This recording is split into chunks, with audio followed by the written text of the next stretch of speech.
तो की हाल चाल भाई और उनके बहनों, उम्मीद है तुम सब बड़े होगे। स्वागत है तुम लोगों का class 10 science chapter 6 the life processes के इस चैप्टर पे। और तुम लोगों को तो पता ही है हमारे पढ़ने का तरीका क्या है, हमें स्मार्ट वर्क करना ज्यादा पसंद है rather than हार्ड वर्क। तो इस वीडियो में भी हम वही करेंगे।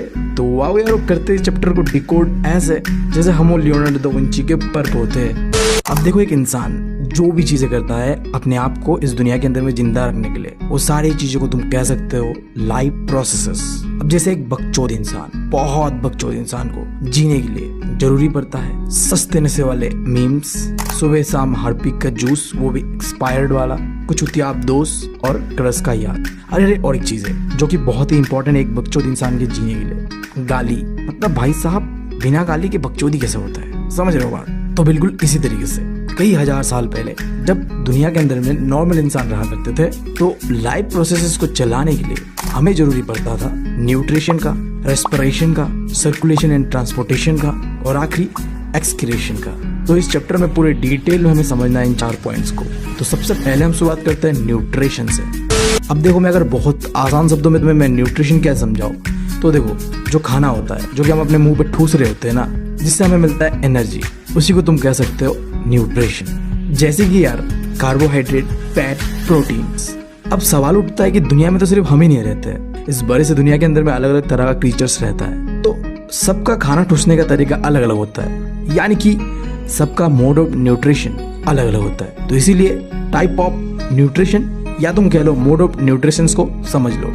तो जनरली टाइप ऑफ न्यूट्रिशन 2 तरीके का होता है। पहला है ऑटोट्रोपिक और दूसरा है हेटरोट्रोपिक। ऑटोट्रोपिक के अंदर में आता है प्लांट्स जो कि अपना खाना खुद से ही बनाते हैं। अब कैसे बनाते हैं? इनऑर्गेनिक सोर्सेज से बनाते हैं। अब ये इनऑर्गेनिक सोर्सेज क्या है? तो यार ये है कार्बन डाइऑक्साइड, वाटर और सनलाइट, ठीक है। और जो हेटरोट्रोपिक है ये मेनली हम ह्यूमंस है जो कि अपने खाने के लिए दूसरे के ऊपर डिपेंडेंट रहते हैं। अब देखो, हेटरोट्रोपिक न्यूट्रिशन थोड़ा सा कॉम्प्लेक्स है, ये 3 तरीके में फिर डिवाइडेड है।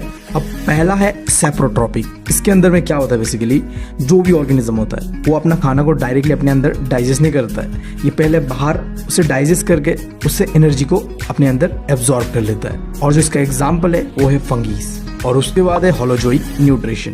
अब ये मेनली एनिमल्स या ह्यूमंस कह लो जो कि अपना फूड को पहले डाइजेस्ट करता है, फिर उससे एनर्जी को एब्जॉर्ब करता है अपने अंदर ही। अब इन दोनों के अलावा तीसरा होता है पैरासिटिक न्यूट्रिशन। अब ये एक खास तरह का ऑर्गेनिज्म होता है जो कि अपने फूड को मारता नहीं है, बस उससे एनर्जी एब्जॉर्ब कर लेता है, जैसे कि यार मस्क्यूटोस। अब देखो, जितने भी क्रीचर्स हमारी दुनिया पे, ये एक तरीके का चीज नहीं खाता है, अलग अलग तरीके का चीज खाता है, अलग अलग तरीके से खाता है। अब जैसे मेरा एक दोस्त है जिसके सामने अगर तुम खाने पीने को लेकर नखरा करोगे तो तुमसे सीधा कहेगा चुपचाप खा ले वरना तेरे समझ रहे हो ना बात? समझ रहे हो? समझ रहे हो आप?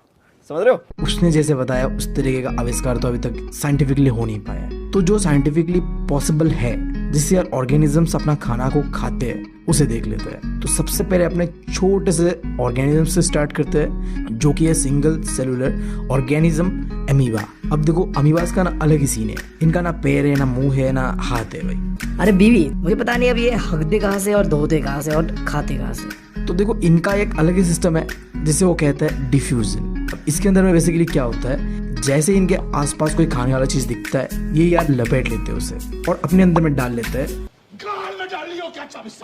और फिर यार वो उसे डाइजेस्ट करते हैं और जो वेस्ट मटेरियल होता है फिर वही सेम प्रोसेस से वो फेंक भी देते हैं। अब इसके बाद बात कर लेते हैं प्लांट्स का। अब देखो, प्लांट्स के अंदर में ना न्यूट्रिशन को लेने का तरीका सिंपल है, एक प्रोसेस है फोटोसिंथेसिस। इस प्रोसेस से ये अपना न्यूट्रिशन ले लेते हैं। अब देखो, प्लांट्स के अंदर में जो पत्ते होते हैं वहां में पाया जाता है क्लोरोफिल। अब देखो, प्लांट लोग क्या करते हैं, ये जो क्लोरोफिल पाया जाता है लीव्स के अंदर में, वहाँ सनलाइट एनर्जी को एब्जॉर्ब करता है सबसे पहले तो, और उसके बाद कुछ इनऑर्गेनिक सोर्सेस जो कि मैंने तुम्हें बताया, कार्बन डाइऑक्साइड एंड वाटर, इसे कंबाइन करते हुए अपना खाना बना लेते हैं। अब मैंने जो भी तुम्हें बताया वो एक छोटे से केमिकल फॉर्मूला में दिया हुआ है जो कि एमसीक्यू में आने का पूरा चांसेस है, तो यार थोड़ा देख लेना, इधर बहुत ही आसान है। अच्छा, और एक बात, प्लांट्स को कार्बोहाइड्रेट और वाटर के अलावा थोड़ा बहुत यार नाइट्रोजन भी चाहिए होता है, बट वो नाइट्रोजन एटमॉस्फेयर से नहीं ले सकता प्लांट्स। तो ये चीज कहाँ से मिलता है फिर? इसके लिए एक बैक्टीरिया है जिसका नाम है राइजोबियम, ठीक है, बोनस पॉइंट था, ध्यान दे लेना। अब यार इसके बाद बात कर लेते हैं कि इंसान यार कैसे ठूसते हैं। अब यार ये कैसा सवाल है, तुम लोग तो इंसान ही हो तो तुम्हें तो पता ही है कि खाना को कैसे ठूसना होता है और कैसे निकालना होता है। एकदम भाई बालकों वाला सवाल है। तो पहले करते हैं हम इंजेक्शन यानी कि ठूसते हैं, फिर करते हैं डाइजेशन और आखिर में इजेक्शन यानी कि हक देते हुए। सीधी बात है। तो अब थोड़ा देख लेते हैं कि ह्यूमंस का यानी कि इंसानों का डाइजेस्टिव सिस्टम कैसा है। कैसे यार, जब भी हम कोई खाना खाते हैं तो वो पचता कैसे है, बहुत ही लंबा प्रोसेस है। सबसे पहले तो जान लो, हम इंसान जो भी खाते हैं उसे डाइजेस्ट करने में हेल्प करता है केमिकल जिसका नाम है एंजाइम्स। इसके बिना तो यार तुम कोई चीज डाइजेस्ट ही नहीं कर पाओगे, सीधी सी बात है भाई साहब। कहीं पर लिख लो ये चीज, मतलब इससे ज्यादा इंपॉर्टेंट चीज कोई हो नहीं सकता एमसीक्यू पॉइंट ऑफ व्यू से। खैर यार, अब देख लेते हैं ह्यूमंस का डाइजेस्टिव सिस्टम को। तो यार हमारा डाइजेस्टिव सिस्टम ना दो चीजों में बटा हुआ है। पहला है एलिमेंट्री कैनाल, दूसरा है डाइजेस्टिव ग्लैंड्स। अभी क्या है, देखो एक लंबा सा पाइप मुंह से लेके अपने, समझ रहे हो ना कहाँ तक। अब इसके बीच जो भी चीजें हैं, जैसे कि यार हमारा माउथ है, स्टोमक है, लार्ज और स्मॉल इंटेस्टाइन है, लीवर है, ये सारी चीजें खाना को डाइजेस्ट करता है। और इसी के अंदर में पाया जाता है डाइजेस्टिव ग्लैंड्स। सिंपली बोलो तो एक तरह का केमिकल होता है जिसे तुम कह सकते हो एंजाइम, जो कि क्या करता है, डाइजेशन में हेल्प करता है। तो यार फटाफट समझ लो क्या क्या चीज कहाँ लगता है। मुंह पे यार होता है हमारे एक सलाइवरी ग्लैंड जहाँ से निकलता है सलाइवा, उसके थोड़ी नीचे मिलेगा तुम्हें स्टोमक। इसके अंदर में पाओगे तुम गैस्ट्रिक ग्लैंड जहाँ मिलेगा तुम्हें गैस्ट्रिक जूसेस। अब ये भी 3 तरीके का होता है। पहला होता है HCl, दूसरा होता है पेप्सिन और आखिरी होता है म्यूकस। अब देखो ये जो HCl है और जो पेप्सिन है ये खाना पचाने में मदद करता है। अब ये म्यूकस क्या करता है, ये क्या करता है, स्टोमक को प्रोटेक्ट करता है। क्योंकि यार तुम्हें पता है HCl बहुत ही घातक तरह का एसिड होता है जो कि कोई भी चीज को मेल्ट कर देगा। तो ऐसा ना हो और हमारा स्टोमक जल के राख ना हो जाए, इसके लिए ये म्यूकस स्टोमक को प्रोटेक्ट करता है। और फिर स्टोमक के थोड़ी नीचे आता है हमारा स्मॉल इंटेस्टाइन, जो कि एक इंसान के डाइजेस्टिव सिस्टम का सबसे इंपॉर्टेंट पार्ट होता है, जहाँ में मैक्सिमम जो भी हमारा डाइजेशन करना होता है वो हो चुका होता है। अब ये जो स्मॉल इंटेस्टाइन है ये कनेक्टेड होता है 3 पाइप से, जहाँ से अलग अलग तरह का जूसेस निकलता है जिससे कि खाना डाइजेस्ट करने में मदद मिलता है। पहला है लीवर, जिससे मिलता है हमें बाइल जूस और बाइल साल्ट। अब मैंने बताया देखो स्टोमक में एसिड प्रेजेंट होता है, तो लीवर में क्या प्रेजेंट होता है, बाइल जूस। अब ये क्या होता है, बेसिकली एल्कलाइन जूस होता है, यानी कि बेस बोल लो, एसिड बेस, समझ रहे हो ना, पढ़े हुए ना आगे, बहुत अच्छे। अब उसके साइड में तुम देखो पेनक्रिया, ये एक चीज है जिसके अंदर में तुम्हें मिलेगा पेनक्रियाटिक जूस। और साथ में तो तुम्हें पता ही है स्टोमक वाला पाइप भी होता है जहाँ से निकलता है फूड। तो यार बाइल जूस और पेनक्रियाटिक जूस, साथ ही साथ जो ये फूड होता है जो कि आता है स्टोमक से, ये तीनों ही चीज आके मिलता है स्मॉल इंटेस्टाइन में। और कहा जाता है एक इंसान का ना जो भी हम खाते हैं, जो मैक्सिमम डाइजेशन होता है, मतलब उससे जो एनर्जी निकालना होता है ना, वो हम अपने स्मॉल इंटेस्टाइन में ही निकाल चुके होते हैं। अब इस चीज में हमारा एक ऑर्गन होता है जो कि पाया जाता है स्मॉल इंटेस्टाइन में, जिसका नाम है बिली। अब ये क्या करता है, ये यार जो भी हमने खाया है उसके अंदर से जितना भी एनर्जी होता है उसे एब्जॉर्ब करता है और पूरे बॉडी में उसे सर्कुलेट कर देता है। मतलब जहाँ जहाँ हमें एनर्जी की जरूरत होता है ये वहाँ पहुंचा देता है। और इसके बाद देखो जो भी बचा हुआ चीज होता है वो आता है लार्ज इंटेस्टाइन पे। अब देखो लार्ज इंटेस्टाइन का बहुत ही लिमिटेड काम होता है। इसके अंदर में क्या होता है, जो भी बचा खुचा चीज है उससे बस वाटर को एब्जॉर्ब करता है और बाकी जो वेस्ट मटेरियल है वो एनएस के द्वारा, यानी कि भाई समझ रहे हो ना, उसके द्वारा बाहर निकाल देता है। और उसके बाद जो सुकून मिलता है ना भाई हमें सुबह सुबह, भाई साहब तब गजब। दुनिया में पूछोगे ना मुझसे अगर तुम सबसे औसम चीज़ क्या होता है, तो भाई सुबह सुबह होता है जो, वही होता है औसम चीज़। मतलब पेट हल्का हो भाई साहब, और क्या चाहिए बताओ, क्या चाहिए तुम्हें, कुछ ही नहीं चाहिए भाई। और एक चीज़ यार देखो, जो साइज होता है ना इंटेस्टाइन का, उसमें देखो यार जो लार्ज इंटेस्टाइन होता है उसका साइज होता है 1.5 मीटर, जबकि जो स्मॉल इंटेस्टाइन होता है उसका साइज होता है 6 मीटर। अब बात करते हैं रेस्पिरेशन का। देखो हम खाना खाते हैं राइट, चाहे तुम बिरयानी खा लो, तुम मछली खा लो, अच्छा चलो तुम वेजिटेरियन हो, ठीक है, चलो तुम पनीर खा लो, खाओगे उसके बाद तुम्हें क्या मिलता है, एनर्जी मिलता है राइट। बट क्या तुमने सोचा है कि अगर तुमने बिरयानी खाया, मटन खाया या पनीर खाया, वो क्या तुम्हारे खून में दौड़ रहा होता है क्या? ऐसा नहीं होता है। देखो हम जो खाते हैं वो खाना ब्रेक डाउन होता है एंड देन एनर्जी में कन्वर्ट होता है। अब कैसे होता है सीन मैं बताता हूँ। देखो सीबीएसई वाले एनसीईआरटी में अलग से बता के रखा हुआ है, बट एग्जैक्ट मैं कैसे बता रहा हूँ वो सुन लो, उसके बाद हम वहाँ जाएंगे तो आसानी से समझ में आएगा। देखो जो खाना तुम खाते हो वो ब्रेक डाउन होता है, उसी प्रोसेस को कहता है रेस्पिरेशन, सबसे पहला चीज़। इसके अंदर ही जो ब्रीदिंग भी इन्वॉल्व है, ठीक है। रेस्पिरेशन होने के लिए ऑक्सीजन बहुत इंपॉर्टेंट चीज़ होता है।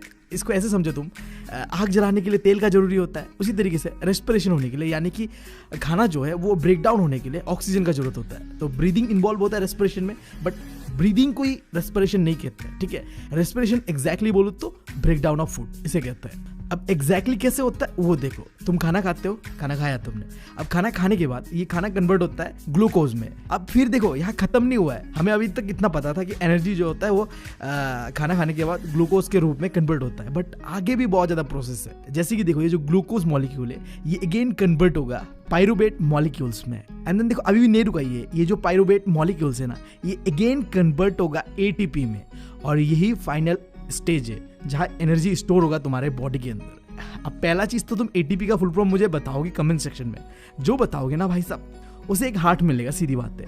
मैं तुम्हें बता दूं एटीपी का काम क्या है। देखो अगर तुम जिम जाते हो, अगर जाने का सोच भी रहे हो, तो एटीपी का बहुत काम होता हुआ। जैसे मैं तुम्हें चीज बता पाऊंगा क्योंकि मैं जिम रेट हूँ, तो हम क्या करते हैं क्रेटीन लेते हैं। क्रेटीन के अंदर में एटीपी होता है, वो एटीपी हमारे बॉडी पे जाके स्टोर होता है और वो एनर्जी देता है हमें और भी ज्यादा वेट उठाने के लिए। तो एग्जैक्टली मैं बता रहा हूँ एटीपी क्या होता है, फाइनल फॉर्म ऑफ एनर्जी होता है जो कि तुम्हारे बॉडी के अंदर सेल्स में स्टोर रहता है, जो कि तुम्हें एक्स्ट्रा पुश दे रहा होता है। मान लो आज मैं अगर 10 kg उठा पा रहा हूँ, तो अगर मैं क्रेटीन लेता हूँ जिसके अंदर में एटीपी होता है, ये सप्लीमेंट होता है, खाने के साथ भी एटीपी आता है बट वो बहुत ही कम अमाउंट पे होता है, तो हम जिम ब्रो क्या करते हैं क्रेटीन ले लेते हैं। क्रेटीन में हमें एक्स्ट्रा एटीपी मिलता है, अब वो एटीपी स्टोर होता है और फिर हम नेक्स्ट दिन जब जाते हैं तो और ज़्यादा वेट उठा पाते हैं। खैर अगर तुम्हें इतना नहीं जानना, अगर तुम्हारे सर के ऊपर से जा रहा है ये सब, तो हल्का हल्का एग्जाम के लिए इतना जान लो कि एटीपी एक एनर्जी मॉलिक्यूल है, इसे एनर्जी करेंसी भी कहते हैं। जैसे खर्चा करना होता है ना हमारा एनर्जी कुछ भी, तो एटीपी ही बर्न होता है। हम जो भी एनर्जी यूज़ करते हैं अपने बॉडी का, वहाँ पे कौन सा चीज़ खर्चा होता है, एटीपी, क्योंकि ये करेंसी की तरह काम करता है।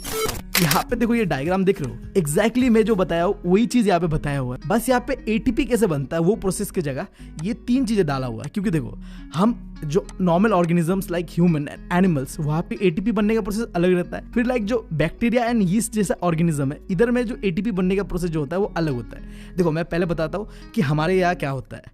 तो ऑक्सीजन के प्रेजेंस पे हमारे यहाँ पे एटीपी बनता है। लाइक देखो यहाँ पे पहले क्या हुआ था, जो ग्लूकोज है वो पहले पायरुवेट मॉलिक्यूल पे बना।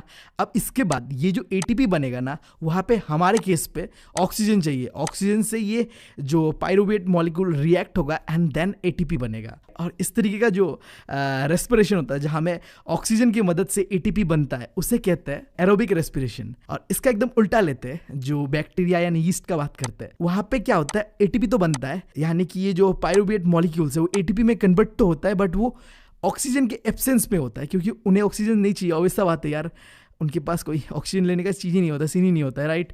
तो ऐसे जो रेस्पिरेशन होता है जहाँ में ऑक्सीजन का कोई इन्वॉल्वमेंट नहीं होता, उसे कहते हैं एनारोबिक रेस्पिरेशन। अब आई गेस तुम लोग अभी क्लियर होगा। अब यहाँ पे देखो मिडिल पे और एक दिया हुआ है लेक ऑफ ऑक्सीजन। ये क्या है बोलूँ तो देखो बहुत सिंपल है, हमारे बॉडी पे ना एक ऑक्सीजन के एब्सेंस पे भी एक चीज़ हो रहा होता है। लाइक हम जब बहुत दौड़ते हैं, बहुत ज़्यादा चीज़ कर रहे होते हैं ना, हाँप रहे होते हैं, तब क्या होता है ऑक्सीजन इतना नहीं पहुँच पाता है बॉडी पे, उस समय इस तरीके का रेस्पिरेशन होता है। और जब इस तरीके का रेस्पिरेशन होता है तब बनता है लैक्टिक एसिड, ठीक है। अब अगर मैं तुम्हें एक वर्ड में बताऊं कि ह्यूमंस या एनिमल्स के अंदर में ये जो रेस्पिरेशन कैसे होता है, सबसे पहला चीज़ तो एरोबिक रेस्पिरेशन होता है। वो कैसे होता है एग्जैक्टली, एक ही डायग्राम से क्लीन ये चीज़ देखो। तुम खाते हो खाना, खाने के बाद वो एनर्जी यानी कि ग्लूकोज में कन्वर्ट होता है। अब उसके बाद ये ग्लूकोज क्या होता है, पायरुवेट मॉलिक्यूल्स में कन्वर्ट होता है। अब ये मॉलिक्यूल जाता का है, देखो ये तुम्हारा है सेल, ठीक है, ह्यूमन बॉडी का सेल है। अब इस सेल के अंदर में खाली जगह जो है ना, इसे कहते हैं साइटोप्लाज्म, और ये सेंटर पे क्या है, न्यूक्लियस, राइट। अब इन दोनों चीज़ों के बीच ये रेड रेड सा कुछ दिख रहा है, इसे कहते हैं माइटोकॉन्ड्रिया। अब इसके अंदर ही एग्जैक्टली एटीपी जमा होता है। तो सबसे पहले क्या हो रहा था, ग्लूकोज जो होता है पायरुवेट मॉलिक्यूल्स में कन्वर्ट होके पहले आता है यहाँ पे साइटोप्लाज्म में। अब उसके बाद ये आके ये माइटोकॉन्ड्रिया में एटीपी के फॉर्म में स्टोर होके बॉडी का जितने भी सेल्स होता है वहाँ बैठता है। आई गेस अब तुम्हें क्लियर होगा, मैंने तुम्हें डायग्राम से भी समझाया और फ्लो चार्ट से भी समझाया। अभी देखो तुमने समझा कि रेस्पिरेशन क्या होता है और कैसे होता है रेस्पिरेशन। अब स्पेसिफिकली देखना हमें कि प्लांट्स के अंदर में कैसे होता है और एनिमल्स के अंदर में कैसे होता है। पहले प्लांट्स के अंदर में देखते हैं, थोड़ा आसान है वो, फिर एनिमल्स के अंदर भी देखेंगे, यानी कि ह्यूमंस के अंदर में स्पेसिफिकली देखेंगे। तो प्लांट्स के अंदर बहुत सिंपल है, वो ब्रीथ करते हैं, यानी कि सांस लेते हैं जैसे हम लेते हैं, एंड देन वो एनर्जी को रिलीज करते हैं। अब प्लांट्स के बारे में ये चीज़ तो पता होगा कि वो लोग ऑक्सीजन देते हैं एंड कार्बन डाइऑक्साइड लेते हैं, यानी CO2 लेते हैं। ये सीन ना रात को और दिन को अलग अलग रहता है। अब रात के समय क्या होता है, खाना नहीं पकाते वो लोग, ठीक है। अब खाना नहीं पकाते इसका मतलब ये है कि वो जो प्रोसेस है फोटोसिंथेसिस ये नहीं करते वो लोग, ठीक है, क्योंकि अब सूरज ही नहीं है तो खाना कहाँ से पकाएंगे। ऐसा समझो कि अगर चूल्हा में आग ही नहीं है तो खाना कहाँ से पकेगा ना। अब जब खाना नहीं पक रहा होता है ना, तो उस समय रात को पैरों से सिर्फ और सिर्फ निकलता है क्या पता है? कार्बन डाइऑक्साइड यानी कि CO2 निकलता है। जबकि दिन के समय खाना पकता है तो खाना पकने पे चूल्हे पे तुम्हें क्या देना होता है? एनर्जी चाहिए होता है। तो दिन के समय जो CO2 है उसका इस्तेमाल करके खाना पकता है, बट रात के समय नहीं पकता है। तो रात के समय गच्ची से सिर्फ निकलता है CO2, जबकि दिन के समय निकलता है ऑक्सीजन। क्योंकि दिन को खाना पकता है यानी कि जो फोटोसिंथेसिस वाला प्रोसेस है वो हो रहा होता है, इसके वजह से दिन को निकलता है ऑक्सीजन और रात को निकलता है CO2। ये बस छोटा सा डिफरेंस है, ये जान लो, बस खत्म है। आगे बढ़ते हैं। अभी ह्यूमंस के अंदर में कैसा रेस्पिरेशन होता है वो चीज देखते हैं। इस डायग्राम के अंदर में कई सारी चीजें दिया हुआ है, बट मैं बता रहा हूँ तुम्हें कुछ 5 चीजें ऐसे हैं जिनका नाम और कहाँ वो है उनके बारे में और उनका फंक्शन, वो चीज बस याद रखना है। अब देखो पहले क्या होता है, नोस्ट्रल पैसेज जो तुम्हारा नाक होता है ना, वहां से एयर जो होता है ब्रीद होता है, अंदर आता है। अब देखो इसके अंदर नाक के अंदर में कई सारे बाल होते हैं एंड देन थोड़ा म्यूकस होता है, जिसकी वजह से क्या होता है, पहले तो ये फिल्टर होता है ओके, 10 पार्टिकल को रोक के नाक के अंदर से बस एयर जो होता है आ रहा होता है, ठीक है। अब जो आ रहा होता है ना, तो एक पाइप से आ रहा होता है, ठीक है। अब ये जो पाइप है ये बना हुआ है रिंग्स ऑफ कार्टिलेज से। अब इसे दूसरे नाम से बुलाया जाता है जिसे कहते हैं ट्रेकिया। अच्छा, ये ट्रेकिया का जो फंक्शन कह लो या फिर जो ये रिंग्स ऑफ कार्टिलेज का क्या काम है? पहला चीज तो ये बहुत ही एक फ्लेक्सिबल टिश्यू है जो कि मतलब सिकुड़ता भी है और फैलता भी है। अब इसका क्या काम होता है वो तुम बहुत ही अच्छी तरीके से समझ पाओगे। जो अस्थमा पेशेंट होता है वो लोग से देखो, उन्हें ना सांस लेने में तकलीफ होता है।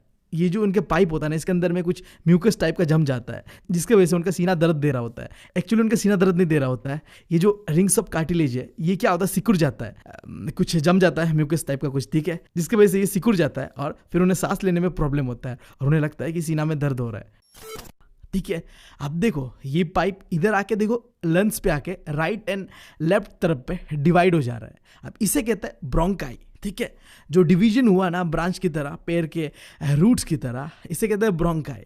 एंड देन देखो ये अगेन फिर बिखर जा रहा है एकदम, ठीक है। अभी जो बिखरने वाला जो पाइप्स है ना अलग अलग सा, इसे कहते हैं ब्रोंक्यूल्स, ठीक है। एंड देन आखिरी पे देखो यहाँ पे कुछ बैलून लाइक स्ट्रक्चर गोला गोला सा बना हुआ है, ये क्या है? इसे कहते हैं एल्ब्यूलाई।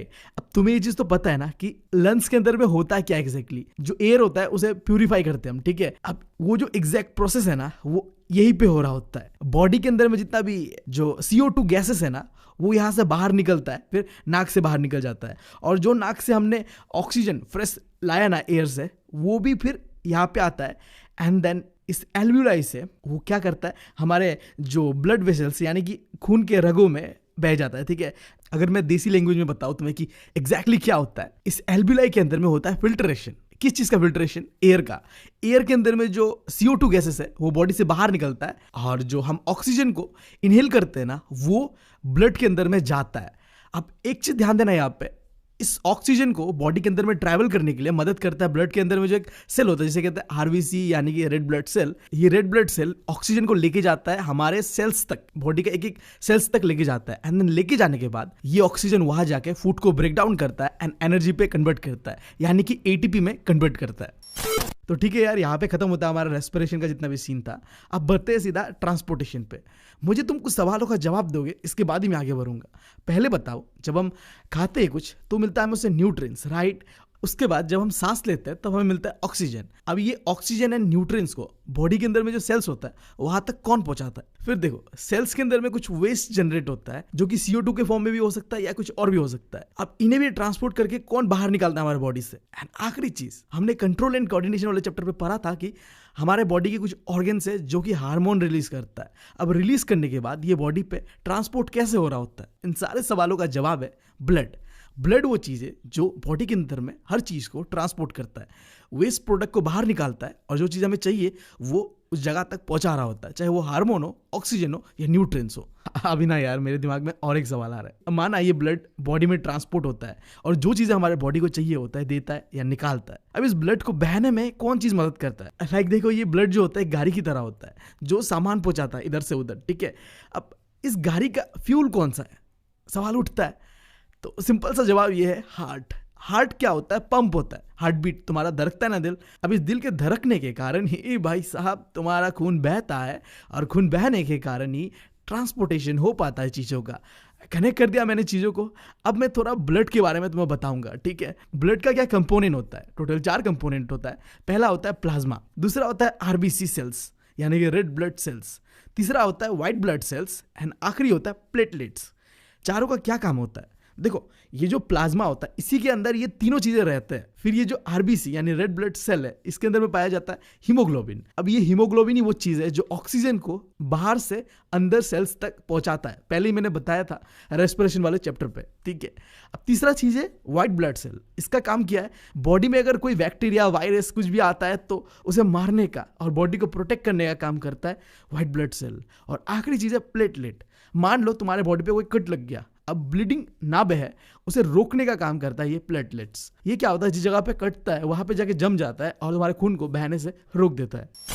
अब आओ यार हार्ट के बारे में पढ़ते हैं। मतलब इस चैप्टर को पढ़ने के बाद ना मैं तो सदमे में आ चुका हूँ। मुझे लगा था कि मैंने अपना दिल रोशनी को दे दिया था, बट ये क्या यार, वो तो ऐसा दिखता ही नहीं है बिल्कुल, वो तो मेरे अंदर ही है।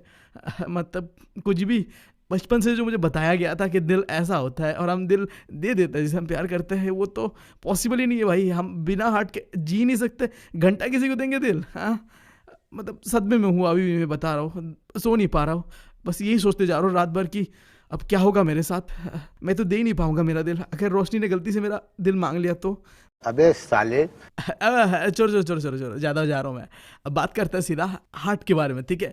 अब हार्ट के बारे में तुम्हें कुछ बेसिक चीज़ें बताऊंगा एंड देन हार्ट का जो इंटरनल स्ट्रक्चर होता है उसके बारे में बताऊंगा एंड कैसे हार्ट ब्लड को सर्कुलेट करवाता है वो चीज़ देखेंगे, ठीक है। यानी circulation of blood by heart, वो चीज़ देखेंगे। बेसिक चीज़ बताओ तो हार्ट एक पंपिंग ऑर्गन है, ठीक है, जो कि ब्लड को पंप करता है एंड जो ब्लड का ट्रांसपोर्टेशन है वो चीज़ करता है हार्ट। देखो मैं जब अपना फिजिकल एजुकेशन का क्लास चल रहा था यूनिवर्सिटी के अंदर में, तो टेस्ट पे मैंने ये गलती किया था, तो मत करना जाके, ठीक है। मुझे पहले लगता था कि हार्ट पे ही ब्लड जो होता है वो प्यूरिफाई होता है, बट ऐसा नहीं है। दो अलग ऑर्गन है जहाँ पे हार्ट प्यूरिफाई होता है। पहला है लंग्स, दूसरा है किडनी। आगे हम देखेंगे वो दोनों चीज़ें, बट अभी के लिए इतना जान लो। बेसिक चीज़ें मैंने तुम्हें बता दिया। आखिरी चीज़ अगर तुम्हें जानना है कि हार्ट का जो साइज़ कितना होता है, एक मुट्ठी के बराबर, ठीक है। तुम्हारा मुट्ठी कैसी अपमानजनक बातें कर रहा है लड़का, ये अश्लील है ये लोंडा। क्या बता रहा हूँ मैं? अच्छा ठीक है, तुम्हारे हार्ट को जब तुम मुट्ठी बनाओगे तो उसके बराबर होता है हाँ तुम्हारा दिल का साइज। अब इंटरनल स्ट्रक्चर के बारे में बात करते हैं। देखो इंटरनल स्ट्रक्चर को जानने के लिए सबसे पहला चीज़ तुम्हें ये दो चीज़ जानना चाहिए कि हमारे हार्ट के अंदर में दो तरीके का जो है ब्लड आता है। एक होता है ऑक्सीजनेटेड ब्लड, एक होता है डीऑक्सीजनेटेड ब्लड। वो ब्लड जिसके अंदर में ऑक्सीजन होता है और वो हार्ट के अंदर में एंटर करता है उसे कहते हैं ऑक्सीजनेटेड ब्लड। और वो ब्लड जो कि हार्ट के अंदर में एंटर कर रहा होता है और उसके अंदर में होता है कार्बन डाइऑक्साइड यानी कि CO2, उसे कहता है डीऑक्सीजनेटेड ब्लड। सिंपल है। अब ये oxygenated blood and deoxygenated blood ना अलग अलग तरीके से मूव करते हैं। ये जो साइड है इस साइड पे डीऑक्सीजनेटेड ब्लड मूव करता है और इस तरफ में ऑक्सीजनेटेड ब्लड मूव करता है।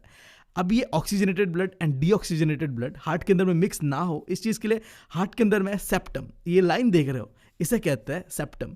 अब ये क्या करता है, deoxygenated blood and oxygenated blood को मिक्स होने से रोकता है। इससे तुम्हें एक चीज़ पता चल रहा है हार्ट के स्ट्रक्चर के बारे में कि हार्ट का जो राइट साइड होता है वो संभालता है डीऑक्सीजनेटेड ब्लड को और हार्ट का जो लेफ्ट साइड होता है ये संभालता है ऑक्सीजनेटेड ब्लड को। और इन दोनों ब्लड को मिक्स होने से रोकता है सेप्टम, क्योंकि वो दीवार की तरह यहाँ बना हुआ है। अभी भी यहाँ पे खत्म नहीं हुआ है, ठीक है।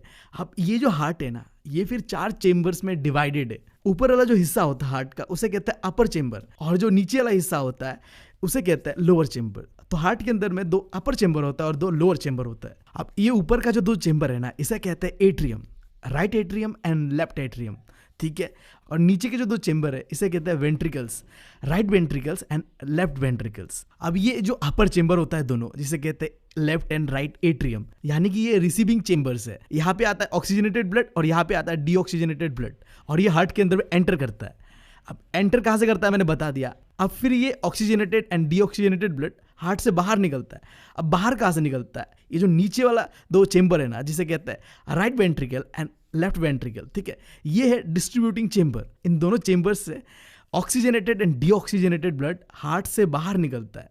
अब ये कहाँ जाता है नहीं जाता है, मतलब सर्कुलेशन के बारे में बात करते हैं, जिसके लिए हम इस्तेमाल करेंगे इस डायग्राम को। सबसे पहले तुम देख पा रहे हो ये सेंटर वाला जो चीज़ है वो है तुम्हारा दिल, ऊपर में जो चीज़ है वो है तुम्हारा लंग्स और नीचे में मान लो है तुम्हारा बॉडी का ऑर्गन्स, ठीक है। सिंप्लीफाई करने के लिए दिया हुआ है। अब एक साइड देखो ब्लू कलर से रंगा हुआ है और दूसरा साइड रेड कलर से रंगा हुआ है। अब इसका मतलब क्या है, ये जो ब्लू कलर है वो रिप्रेजेंट कर रहा है डीऑक्सीजनेटेड ब्लड, माने कि डीऑक्सीजनेटेड ब्लड यहीं पे सर्कुलेट होगा और ऑक्सीजनेटेड ब्लड सर्कुलेट होगा रेड में। अब ये जो ब्लू पाइप है उसे कहते हैं वेन्स, एंड जो रेड पाइप है उसे कहते हैं आर्टरीज। एंड देखो ऊपर और नीचे में जो आर्टरीज एंड वेन्स जुड़ रहे हैं ना, इन जुड़ने वाले पाइप्स को कहते हैं कैपिलरीज। अब ये कैपिलरीज वो पाइप होते हैं जो कनेक्ट करते हैं वेन्स को आर्टरीज के साथ। अब मैंने तुम्हें बताया था ना कि लंग्स जो होता है हमारा वो क्या करता है, एक प्यूरिफाइंग यूनिट होता है। ये क्या करता है, डीऑक्सीजनेटेड ब्लड को ऑक्सीजनेटेड ब्लड पे कन्वर्ट करता है, यानी कि CO2 को फेंक देता है एंड जो ऑक्सीजन है, प्योर ऑक्सीजन जो होता है उस टाइप का ब्लड को हमारे बॉडी पे सर्कुलेट करता है। ये चीज़ तुम्हें पता था राइट। अब क्या होता है देखो, लंग्स से ऑक्सीजनेटेड ब्लड पहले ये जो लेफ्ट एट्रियम है ना यहाँ पे एंटर करता है, क्योंकि मैंने बताया कि ऊपर वाला चेंबर रिसीव करता है, देखो रिसीव कर रहा है ऑक्सीजनेटेड ब्लड को। एंड देन अब ये क्या करता है, जो ऑक्सीजनेटेड ब्लड है उसे भेजता है लेफ्ट वेंट्रिकल पे, यानी कि नीचे भेजता है। एंड देन ये जो लेफ्ट वेंट्रिकल है ये क्या करता है, फिर ये ऑक्सीजनेटेड ब्लड को पंप करके हमारे बॉडी तक पहुंचाता है। अब जब ये ऑक्सीजनेटेड ब्लड बॉडी पे जाता है अलग अलग हिस्सों पे, जाने के बाद वहाँ पे क्या होता है, CO2 इस पे मिक्स हो जाता है, जिसकी वजह से ये फिर क्या बन जाता है, डीऑक्सीजनेटेड ब्लड बन जाता है। अब इसे फिर प्योर करना पड़ेगा। अब फिर फिल्ट्रेशन के लिए सबसे पहले ये हार्ट पे जाता है। हार्ट के कौन से हिस्से पे जाता है, जो तुम ये हिस्सा देख रहे हो ना, राइट एट्रियम, ऊपर वाला जो हिस्सा है मैंने बताया था ऊपर में रिसीव करते हैं। देखो ये राइट एट्रियम वो डीऑक्सीजनेटेड ब्लड को रिसीव करेगा एंड देन वो उसे नीचे भेजेगा राइट वेंट्रिकल पे।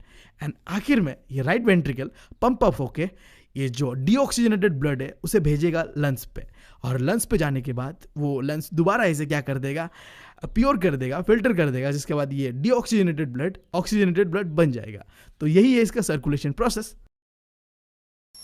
अभी अगर तुमने ध्यान से देखा यहाँ पे क्या हुआ, 2 बार सर्कुलेट हुआ, एक बार राइट की तरफ एक बार लेफ्ट की तरफ, जिस वजह से इसे कहते हैं डबल सर्कुलेशन। अब देखो जरूरी नहीं है कि हर एक जो ऑर्गेनिज्म है उसके अंदर में ये ऐसा डबल सर्कुलेशन ही होगा। लाइक बर्ड और मैमल्स के अंदर में डबल सर्कुलेशन होता है, यानी कि उनका जो दिल होता है उसका 4 चेंबर होता है। बट देखो जो रेप्टाइल और एम्फीबियंस होते हैं ना, उनके अंदर में 3 चेंबर होता है। और अगर बात करूं मछलियों का, तो मछलियों में बस 2 ही चेंबर होता है। तब समझ गए double circulation, single circulation, circulation क्या होता है, हार्ट का स्ट्रक्चर क्या होता है। भाई सब हो गया दिल के बारे में। हाँ अब दिल के मामले में ना अब तुम मतलब हाँ बहुत खतरनाक हो चुके हो, ठीक है। अब कोई तुम्हारा दिल नहीं तोड़ सकता, मैं बता रहा हूँ। अब सख्त लोंडा बनना है कि नहीं, सब पता है मैंने दिल के बारे में। अब दिल नहीं पिघलाना है, राइट। अब आगे बढ़ते हैं। अब बात करते हैं कि सर्कुलेशन प्लांट्स के अंदर में कैसे होता है। बहुत सिंपल है, 2 टिश्यूज के बारे में जानना है प्लांट्स के अंदर में जो होता है, और वही चीज़ है प्लांट्स के अंदर में जो ट्रांसपोर्टेशन है उन पे मदद करता है। पहला टिश्यू है जाइलम और दूसरा टिश्यू है फ्लोएम। अभी जाइलम टिश्यू करता क्या है, जो तुम्हारा रूट होता है ना प्लांट का, वो क्या करता है, सॉइल के अंदर से वाटर एंड मिनरल्स को लेके प्लांट के अलग अलग पार्ट तक पहुंचा रहा होता है। इतना ही काम है इसका। अब उसके बाद फ्लोएम क्या करता है, ये ट्रांसपोर्ट करता है खाना को। जो खाना पकाते हैं ना प्लांट्स फोटोसिंथेसिस के प्रोसेस से, अब वो खाना बनने के बाद प्लांट के अलग अलग पार्ट पे लेके जा रहा होता है उसे फ्लोएम। यहाँ पे बस याद रखना ये चीज, जाइलम के अंदर में सिर्फ अपवर्ड मूवमेंट होता है, ऊपर की तरफ ही जाता है रूट से लेके अलग अलग पार्ट पे, जबकि फ्लोएम के अंदर में ऊपर नीचे हर तरफ जा रहा होता है, क्योंकि प्लांट को भाई हर एक जगह पे खाना चाहिए, ठीक है। तो खाना को ऊपर भी लेके जाना होता है और नीचे भी लेके जाना होता है। खत्म कहानी प्लांट्स का भी। अब बात करते हैं आखिरी लाइफ प्रोसेस के बारे में, जो कि है एक्सक्रीशन। अब देखो हमने जो अभी तक 3 लाइफ प्रोसेसेस पढ़ा था, डाइजेशन, ट्रांसपोर्टेशन एंड रेस्पिरेशन, इन तीनों के होने के बाद कुछ वेस्ट जनरेट होता है हमारे बॉडी के अंदर में। अब वो वेस्ट को निकालने का काम करता है और उसी प्रोसेस को कहता है एक्सक्रीशन। अब ये चीज़ एकदम गाढ़ बांध लो, जो यूनिसेलुलर ऑर्गेनिजम्स लाइक बैक्टीरिया होते हैं उनके अंदर में ये एक्सक्रीशन का प्रोसेस होता है डिफ्यूजन से, याद रहेगा ये चीज। बट हमारे जैसे जो कॉम्प्लेक्स ऑर्गेनिज्म होते हैं ना, उनके अंदर में एक्सक्रीशन का प्रोसेस थोड़ा डिफिकल्ट है। देखो इस चैप्टर में बात करा गया है एक्सक्रीशन इन ह्यूमन के बारे में। तो इंसान ना 3 तरीके से अपना वेस्ट को बाहर निकालता है, सॉलिड फॉर्म में, लिक्विड फॉर्म में एंड गैसियस फॉर्म में। अब सॉलिड फॉर्म में निकालता है गांड से। अब हमने डाइजेशन वाले चैप्टर में पढ़ा था, ठीक है, उसके बारे में बात नहीं करते। अब जो हो गया, ठीक है। अब जो गैसियस फॉर्म में हम निकालते हैं वो कहाँ से निकालते हैं, हमारा जो लंग्स होता है ना वहाँ से हम निकालते हैं गैसियस फॉर्म में, ठीक है। उसके बाद आखिरी जो होता है लिक्विड फॉर्म में हम अपने वेस्ट को कहाँ से निकालते हैं, किडनी से, याद रहेगा। देखो एग्जैक्टली होता क्या है, बॉडी के अंदर जो भी वेस्ट जनरेट करते हैं अलग अलग ऑर्गन्स हमारे, वो लिक्विड फॉर्म में ब्लड के अंदर में सर्कुलेट कर रहा होता है। फिर वो जो ब्लड जब किडनी पे आता है तो वहाँ पे वो ब्लड फिल्टर होता है किडनी पे। ये भी हमने डिस्कस किया था कि ब्लड 2 जगह फिल्टर होता है, एक किडनी पे एक लंग्स पे। हमने लंग्स के बारे में बात कर लिया है, अब बात कर रहे हैं किडनी के बारे में। तो किडनी में एक फिल्ट्रेशन यूनिट है जो ये ब्लड को फिल्टर करके वो इस प्रोडक्ट को बाहर निकाल देता है और ब्लड को बाकी भेज देता है बॉडी पे। वो पार्ट का नाम है नेफ्रॉन, ठीक है। अब इसका स्ट्रक्चर जो है हम थोड़ी देर में देखेंगे, बट अभी तुमने इतना समझ लिया कि एक बेसिक फिल्ट्रेशन यूनिट है जो कि जो है वेस्ट को ब्लड से अलग करता है, राइट। अभी तुम पहले ये जान लो कि जो किडनी बोलो या नेफ्रॉन का फंक्शन क्या होता है। बहुत सिंपल है, पहला चीज तो तुम्हें पता ही है कि ये वेस्ट को निकालता है बॉडी से, ठीक है। अब इसके अलावा बॉडी के अंदर में जो ब्लड प्रेशर का लेवल होता है उसे भी मेंटेन रहने पे ये मदद करता है। और आखिरी चीज बोलो तो बॉडी के अंदर में पीएच लेवल को भी मेंटेन रखता है। अब कैसे मेंटेन रखता है पीएच लेवल को बॉडी के अंदर में और कैसे वेस्ट को निकालता है, ये चीज जानने के लिए एक एनसीईआरटी पे एक चीज दिया हुआ है कि हम मूतते क्यों है, हम यूरिनेट क्यों करते हैं, ये जानो, सब क्लियर हो जाएगा, ठीक है। सो लाइक देखो, जो पर्पस ऑफ यूरिनेशन है ना वो क्या है। पहला चीज देखो, तुम्हारे बॉडी के अंदर में जो ब्लड होता है उसमें वेस्ट जनरेट होता है लिक्विड के फॉर्म में। अब वो वेस्ट यूरिन के फॉर्म पे निकलता है। कैसे निकलता है देखो, ब्लड में CO2 होता है, इसके अलावा जो कुछ नाइट्रोजनियस गैसेस होता है, जैसे लंग्स के अंदर में देखा था कि हमने CO2 को कैसे बाहर निकाल देता है, वो उसी तरीके से ये यूरिनेशन की मदद से CO2 लिक्विड फॉर्म में बाहर निकलता है। और जो हमने बात किया था नाइट्रोजनियस गैसेस का, उसके अंदर में क्या होता है, यूरिक एसिड। देखो बोला था ना एसिड लेवल को मेंटेन करता है। अब ये यूरिक एसिड को निकाल देता है जिसकी वजह से एसिड लेवल भी बॉडी पे मेंटेन रहता है। अब तुमने फंक्शन जान लिया और हम क्यों मूतते हैं वो भी तुमने जान लिया। अब आखिर में हम बात करते हैं जो ये नेफ्रॉन का स्ट्रक्चर है उसके बारे में। तो अगर तुम नेफ्रॉन का डायग्राम को देखो तो यहाँ हो सकता है तुम कंफ्यूज हो जाओ, बट मैं बता रहा हूं तुम्हें, बस 2 चीजों का नाम याद रखना है और काफी है, ठीक है। पहला चीज तो देखो, ये जो हिस्सा इसे कहते हैं बोमेन कैप्सूल। अब इस हिस्से पे क्या होता है, ब्लड आता है एंड जो वेस्ट है वो फेंक के जाता है। अब जो आके फेंक के जाता है ना वो कनेक्टिव टिश्यूज, उसे कहते हैं ग्लोमेरुलस। भाई साहब नाम भी प्रोनाउंस करने में फट रहा है, बट जो भी हो, ये जो ग्लोमेरुलस है ये क्या कर रहा है, एक ब्लड वेसल्स का ये, ठीक है, खूनी ये समझ लो, जो कि रिलीज कर रहा है वेस्ट को। अब वेस्ट आया इधर, अब उसके बाद वेस्ट क्या होता है, पाइप के थ्रू ये बाहर निकल के यूरिनेट हो जाएगा। बट अभी यूरिनेट नहीं होगा। पहली बार जब नेफ्रॉन के अंदर में ब्लड फिल्टर होता है, फिल्ट्रेशन होने के बाद सिर्फ गंदगी बाहर नहीं निकलता है, इसके साथ बाहर निकलता है ग्लूकोज, एमिनो एसिड, साल्ट, इसके अलावा वाटर। अब गंदगी निकल जाए फर्क नहीं पड़ता, बट काम का चीज जो है ये नहीं निकलना चाहिए। तो फिर क्या होता है, इस पाइप से जब ये जा रहा होता है ना सारे वेस्ट और काम की चीजें भी, तो जो काम की चीजें होता है ना इस पाइप से फिर रीएब्जॉर्ब हो जाता है, ठीक है, बॉडी के अंदर में, सेल्स के अंदर में वापस चला जाता है ये। अब ये जो रीएब्जॉर्प्शन वाला सीन है, इसके लिए देखो बचपन से मेरी मम्मी कहती है, तुम्हारी भी मम्मी कहती होगी कि बेटा अगर अपना किडनी बचाना है ना तो पानी ज्यादा पियो, पानी ज्यादा पियो। क्यों कहते हैं वो ये चीज, गंदगी जो होगा अच्छी तरीके से फिल्टर होगा और काम की चीजें जो है वो तुम्हारे बॉडी पे रीएब्जॉर्ब हो जाएगा, इस चीज की वजह से होता है। यानी कि मैं कहने की कोशिश कर रहा हूँ, ये जो रीएब्जॉर्प्शन होता है ना ये डिपेंड करता है कि तुम कितना पानी पीते हो और कितना पानी एब्जॉर्ब होता है, ठीक है। अब इसके बाद जो भी वेस्ट बाकी बचा हुआ होगा रीएब्जॉर्प्शन के बाद, वो वेस्ट और कुछ नहीं होगा, यूरिन होगा। यानी कि समझ रहे हो ना क्या होगा। हाँ, तो अब ये कैसे बाहर निकलेगा, यानी कि पाथवे ऑफ यूरिन क्या होगा, पहले तो ये किडनी से बाहर निकलेगा, बाहर निकल के कहाँ जाएगा, यूरिटस पे जाएगा। अब ये जो 2 यूरिटस है, अब देखो इसकी हिंदी में क्या कहते हैं, सुनो, मूत्रवाहिनी।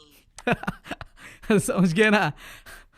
तो ये पाइप से तुम्हारा यूरिन बाहर निकलेगा, यानी कि तुम्हारा मूत्र बाहर निकलेगा, और उसके बाद ये जाके जमा होगा तुम्हारा यूरिनरी ब्लैडर के अंदर।